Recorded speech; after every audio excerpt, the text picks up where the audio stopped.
Drejtues seancës, nderuar kolegë deputet. Natyrisht ky akti normativ që kemi përpara është një Ju lutem mbani qetësi. Është një mundësi e mirë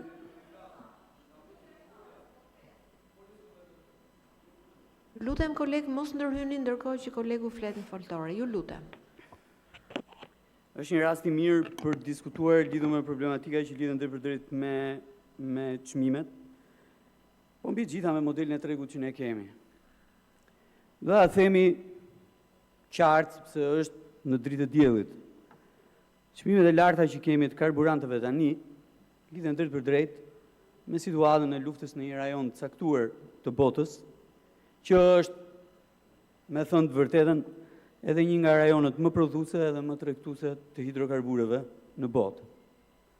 Pra çmimet nuk erdhën të larta për shkak të një qeverie, për shkak të një maxhorancë, po erdhën të larta për shkak të një situate në një rajon prodhues të naftës, me ndikim natyrisht mbi gjithë botën. Kjo është e para. E dyta gjë që dua të them, patjetër që akti që kemi përpara, edhe pse i mirëpritur, është pa ndikim. Siç u verifikua edhe në Komisionin e Ekonomisë, deri tani, pra nga fillimi i luftës apo nga dalja e aktit dhe deri më sot, akti është përdorur nga data 3 deri në datën 8 prill dhe nga data 8 deri në 9 prill. Pra kaq ditë. Dhe efekti ka qenë 37 milion lek. Natyrisht, ajo që ka patur apo ai që ka patur ndikimin më të rëndësishëm në këtë periudhë ka qenë bordi i transparencës. Dhe natyrisht, bordi i transparencës ka bërë një punë të lavdërueshme, veçanërisht në aspektin e përcaktimit të çmimeve. Çmimi dje ishte 206 lek për naftën standarde, dhe natyrisht sot është 196 lek. Frekuenca e mbledhjes së bordit dhe shkyrtimi i çmimeve të hidrokarbureve, përfshi edhe çmimin e naftës edhe të benzinës, ka bërë që ne të kemi një kontroll më të mirë mbi çmimet e karburantit, edhe pse ato vazhdojnë të mbeten të larta. Çmimi i sotëm është gati 22 lek më shumë për litër se sa para fillimit të luftës. Ajo që unë kam si rezervë në raport me bordin, deri tani, lidhet drejtpërdrejt me transparencën e tregut të hidrokarbureve në këtë vend. Mungesa e transparencës patjetër që fshen modelin e tregut që ne kemi. Dhe kur flas për modelin e tregut, kam parasysh atë që na është imponuar të gjithëve si konsumator në këtë vend.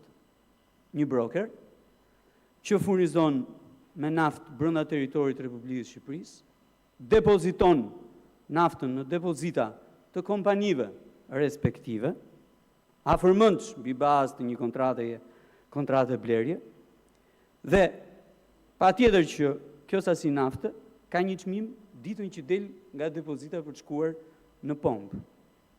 Aty fillojnë llogaritën edhe tatimet, edhe taksat.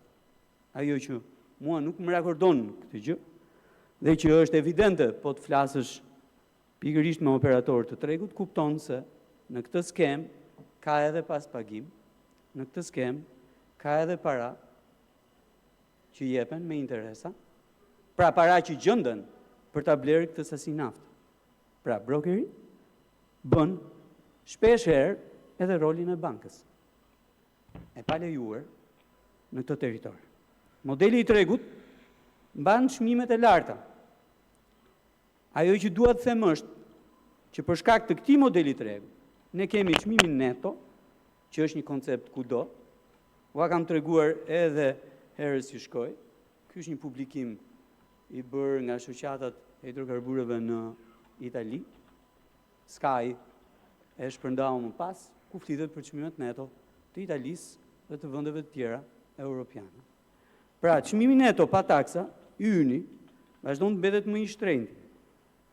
Më i shtrenjtë në rajon, dhe natyrisht kjo bën edhe atë diferencën që ne kemi. Dhe këtu, pasi kemi hequr taksat, ai që vendos është modeli i tregut, struktura e tregut, konkurenca, kostot, logjistika organizimi i zinxhirit të furnizimit dhe patjetër edhe marzhet e fitimit. Kam bërë një llogari dhe po e përsëris, ja u kam sjellë edhe ju këtu, e që i referohet datës 16 mars, kur ishte edhe dita pikë. Në Shqipëri çmimi neto i naftës ishte 0,984 euro për litër. Në Malnezi ishte 0,865 lekë për litër. Në Greqi ishte 0,852 lekë për litër. Në Kosovë ishte 0,793 lekë për litër. Në Serbi ishte 0,710 lekë për litër. Dhe në Maqedoninë e Veriut ishte 0,670 euro për litër. Ajo që mua më bën habi është që diferenca shkon deri në 40%. Pra çmimi neto pa taksë. Dhe në këtë pikë ja vlen që të ndalojmë edhe të flasim. Cili është ky model tregu që na shkakton pikërisht këtë problematikë? Na mban çmimet e larta dhe natyrisht pastaj përcjell te konsumatori çmimet të tilla. Ajo që më ka bërë përshtypje edhe këtu edhe pak më përpara është që askush nuk flet dhe nuk e merr kurajon të flasi për modelin e tregut në këtë sallë. Të gjithë flasin për modelin e taksave. Tani të flasim pak për modelin e taksave që ne kemi? Ne kemi tatim mbi vlerën e shtuar. Dhe tatim mbi vlerë të shtuar kemi pasur edhe në kohën që drejtonit ju. Ne kemi akcizë. Kemi akcizë. Dhe unë këtu kam qenë, akciza në kohën tuaj ka qenë ad valorem. Pra me përqindje mbi çmimin e naftës para taksave. Edhe me këmbguljen e operatorëve, edhe me këmbguljen tonë këtu në sallë në kuvend e tjerë me radhë dhe quat akcizën me tarifë fikse, siç e kemi edhe sot. Taksën e qarkullimit e keni sjellë ju brenda çmimit të hidrokarburëve. Nuk kemi sjellë ne. E keni sjellë ju. Një sekond, po flas për modelin, Ju nuk po lutem flas mos për nivelin. ndërhyni. Ju Nuk po lutem. flas për nivelin, jo. Kush po abuzon, mo? Kush po abuzon? Po hajde këtu edhe fol ti që po më tregon mua që po mbroj interesat e tregtarëve. Hajde zëri me gojti, që si ke zënë asnjëherë këtu në sallë. Pra po thosha që modelin e taksës qarkullimit brenda çmimit të hidrokarburëve e keni sjellë ju. E keni sjellë ju. Modelin. Po e kishi 7 lekë. Është zgjedhja jonë që e kemi bërë 27. Është zgjedhja jonë. Dhe mua më vjen keq që qeveria nuk vjen këtu ta pohojë me zë. Është edhe politika ambientale, po është edhe politikë e drejtë. Sepse ai çmimi 7 lekë nuk është njësoj si për atë që konsumon pak karburant, si për atë që konsumon shumë karburant. Dhe jemi munduar të bëjmë drejtësi në këtë aspekt. Se me këto tarifat e ulta që keni ju, zakonisht keni favorizuar gjithmonë ata që janë konsumatorë të mëdhenj. Dhe konsumatorët të mëdhenj janë përgjithsisht ata që kanë shumë, jo ata që kanë pak. Të vime edhe tek një element kanë votuar kundër në atë mos ma përmend 150 të punë e jahtit se kanë votu kundër gjithkohës. Kam qenë kundër, kanë votu kundër, edhe për jahtet edhe për tjerët. Të vim tek një element tjetër që është shumë i rëndësishëm, e që është sjellë këtu vazhdimisht. Që është kjo puna e çmimit veçanërisht në Kosovë, apo edhe në rajon. Shikoni, varet nga produkti që kemi. Se vërtet kemi çmimin më të lartë në rajon edhe pa taksa, edhe me taksa të naftës, po kemi çmimin më të ulët në rajon të energjisë elektrike, edhe me taksa edhe pa taksa, si ta doni. Se duhen përmendur të dy anët. Ajo që mua më shqetëson është ajo që po ndodh me rieksportin e hidrokarburëve nga territori i Republikës Shqipërisë në territorin e Kosovës. Që me thënë drejtën as e përmend kush, sa hap gojën kush për këtë. Se cënohen ata për cilët flet zotria, që me demek i mbroj unë. Ka marrë ca dhëna nga dogana dhe duhet ta falenderoj doganën shqiptare për transparencën që ka. Importi për vitin 2025 i hidrokarburëve ka qenë 609.000 kg, diku ke 609 milion kilogram, diku ke 700 milion litra.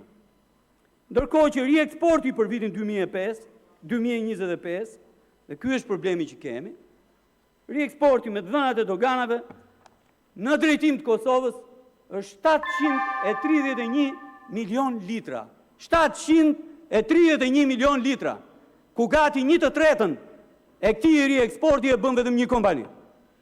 E bën vetëm një kompani. Natyrisht, afërmend që kam dyshime të forta që kjo naftë nuk shkon në Kosovë. Kjo naftë tregtohet brenda vendit. Dhe ky është një problem shumë i madh që kemi. Dëgjova pak ditë më përpara ministrin e energjisë në Kosovë që tha nga Shqipëria na vjen nafta më e shtrenjtë me 12 cent se sa Greqia edhe se sa Maqedonia. Po i shkon, po pyetja që kam unë është pse se merr gjithë naftën ministrja e energjisë të Kosovës në Greqi edhe në Maqedoni. Qa e shtyn, qa e nxit që të blej naftë më të shtrenjtë në Shqipëri? Cila është niveli i taksave që merr dhe arkton atje? Kjo është një histori e turpshme e kontrabandës midis të dyja vendeve, ku janë përfshirë zyrtarë të dyja vendeve. E që bëjnë këtë punë me të njëjtët operator dhe që natyrisht arktojnë atje dhe patjetër që kontrabanda është një instrument shumë i rëndësishëm që mban çmimet e larta. Çmimet e ulta nuk kanë asnjë lloj vlere për kontrabandën. Mbajnë çmimet e larta kanë vlerë për kontrabandën.